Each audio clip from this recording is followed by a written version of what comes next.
प्रस्तुत पाठ का विषय है बचपन। लेखिका कृष्ण सोबती अपने बचपन की ओर ले जा रहे हैं।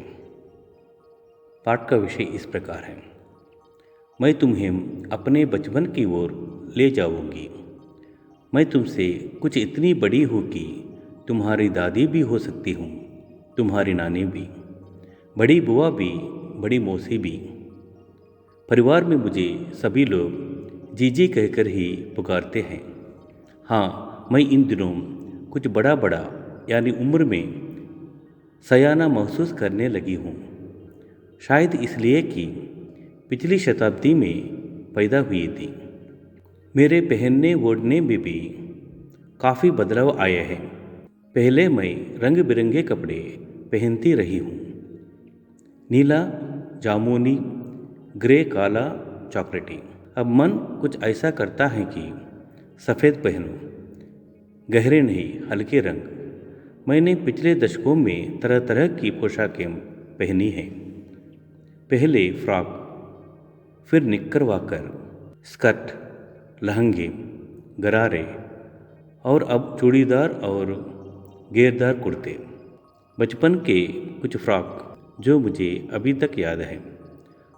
हल्की नीली और पीली दारा वाली फ्रॉक, गोल कलर और बाजू पर भी गोल कफ। एक हल्के गुलाबी रंग का बारीक चुनटों वाला घेरदार फ्रॉक, नीचे गुलाबी रंग की फ्रिल। उन दिनों फ्रॉक के ऊपर की जेब में रूमाल और बालों में इतराते रंग बिरंगे रिबन का चलन था। लेमन कलर का बड़े प्लेटों वाला गर्म फ्रॉक जिसके नीचे फर टकी थी। दो ट्यूनिक भी याद है, एक चॉकलेट रंग का और अंदर की कोटी प्याजी, दूसरा ग्रे और उसके साथ सफ़ेद कोटी।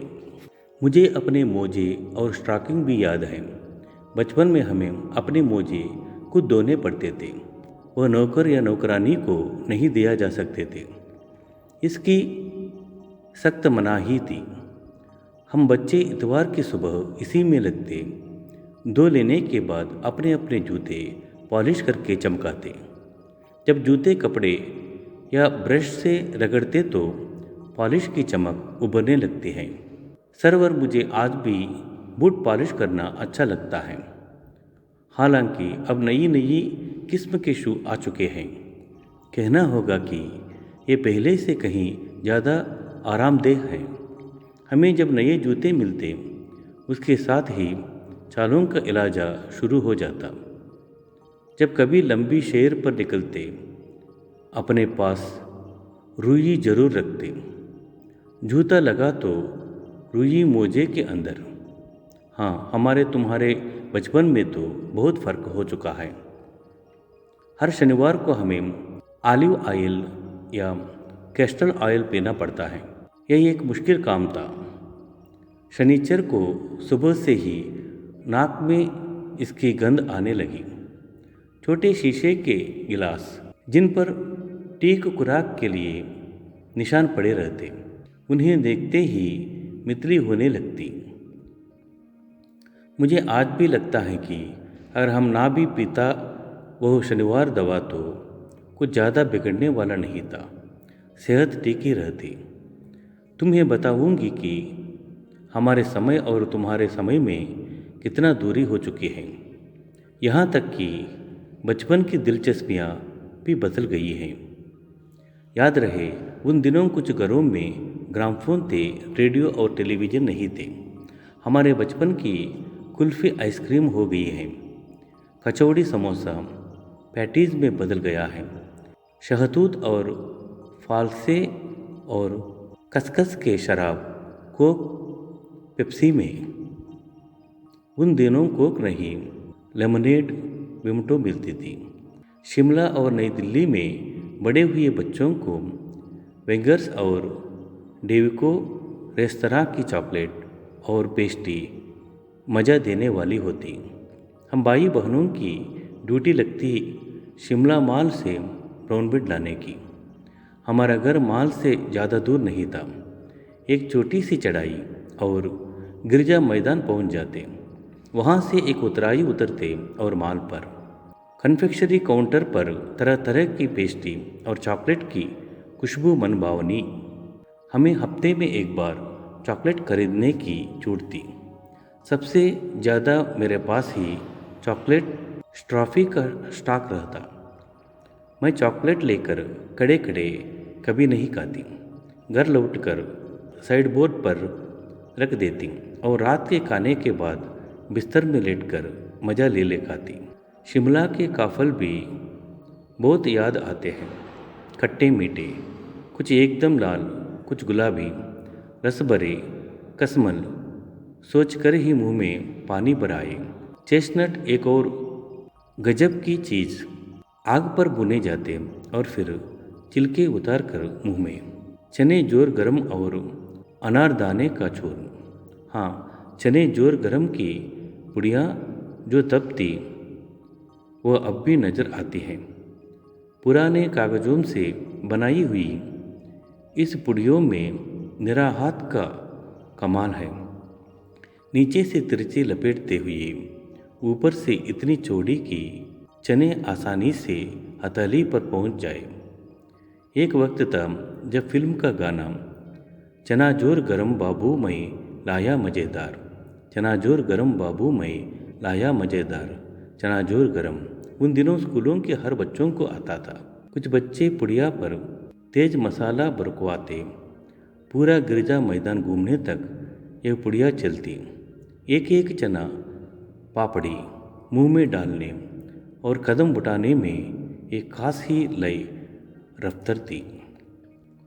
चुटपन में हमने शिमला रिज पर बहुत मज़े किए हैं, घोड़ों की सवारी की है। शिमला के हर बच्चों को कभी न कभी यह मौका मिल ही जाता था। हम जाने क्यों घोड़ों को कुछ कमतर करके समझते, उन पर हंसते।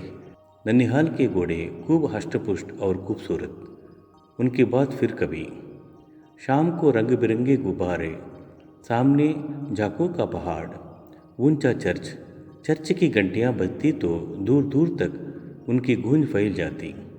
लगता उसके संगीत से प्रभु यीशु स्वयं कुछ कह रहे हैं। सामने आकाश पर सूर्यास्त हो रहा है। गुलाबी सुनहरी दारियां नीले आसमान पर फैल रही हैं। दूर दूर फैले पहाड़ों के मुखड़े गहराने लगे और देखते देखते बत्तियां टिमटिमाने लगी। रिज पर की रौनक और माल की दुकानों की चमक के भी क्या कहने। सैंडल पॉइंट की भीड़ से उभरता कोलाहल।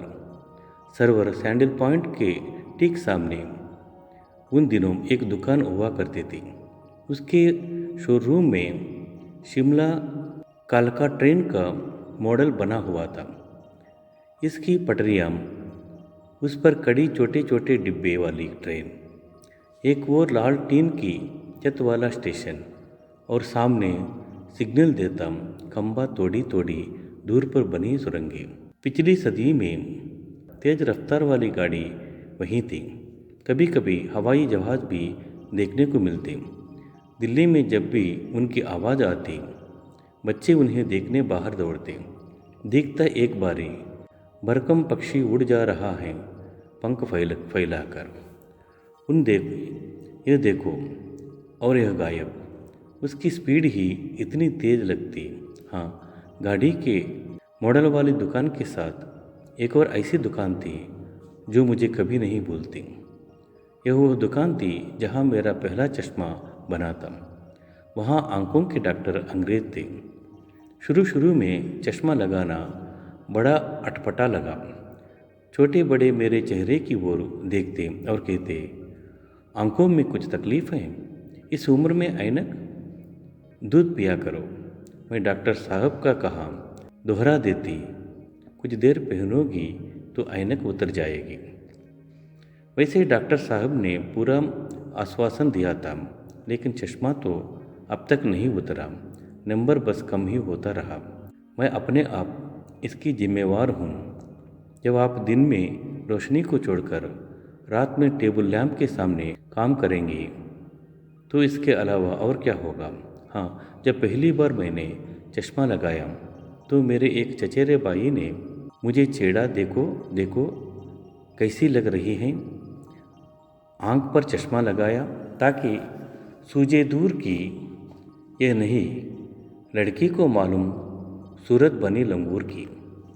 मैं कीजी की मुझ पर यह क्यों दोहरा जा रहा है, पर शेर बुरा ना लगा। जब वह चाय पीकर चले गए तो मैं अपने कमरे में जाकर आईने के सामने खड़ी हो गई। कई बार अपने को देखा, ऐनक उतारी, फिर पहनी, फिर उतारी, देखती रही। सूरत बनी लंगूर की। नहीं नहीं नहीं नहीं, हाँ हाँ हाँ हाँ। मैंने अपने छोटे भाई का टोपा उठाकर सिर पर रखा। कुछ अजीब लगा, अच्छा भी और मज़ा किया भी। तब की बात थी, अब तो चेहरे के साथ धुल मिल गया है चश्मा। जब कभी उतरा हुआ होता है तो चेहरा काली काली लगने लगता है। याद आ गया वो टोपा, काली फ्रेम का चश्मा और लंगूर की सूरत। हाँ, इन दिनों शिमला में मैं सिर पर टोपी लगाना पसंद करती हूँ। मैंने कई रंगों की जमा कर ली है, कहाँ दुपट्टों का ओढ़ना और कहाँ सहज सहल सुबीते वाली हिमाचली टोपियाँ। धन्यवाद। कृष्ण सोबती की बचपन की कुछ यादें आपके सामने यहाँ प्रस्तुत किया है।